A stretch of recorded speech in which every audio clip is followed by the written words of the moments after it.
За сайн байцгаана уу хүүхдүүд ээ.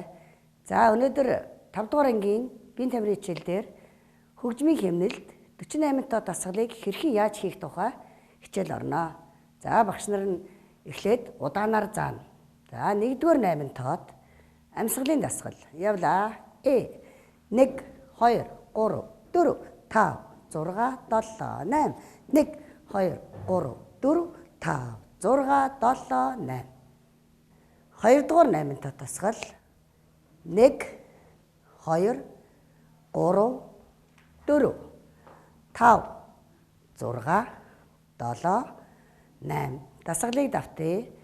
1 2 3 4 5 6 7 8 за 3-р 8 тоо дасгал 1 2 3 4 5 6 7 8 дасгалыг давтъя. 1 2 3 4 5 6 7 8 за 4-р 8 тоо дасгал 1 2 3 4 5 6 7 8 за дасгалыг давтъя.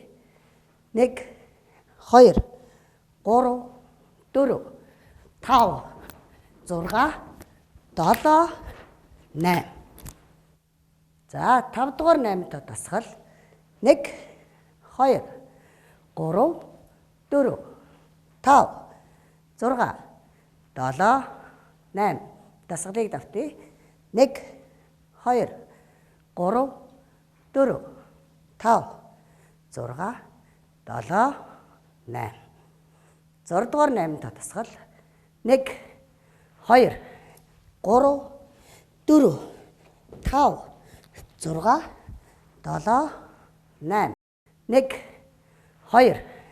2 3 4 5 6 7 8 за төгсгөлийн амьсгалын дасгал 1 2 3 4 5 6 7 8 1 2 3 4 5 6 7 8 за хүүхдүүдээ сурсан гэдэгт итгэлтэй байна.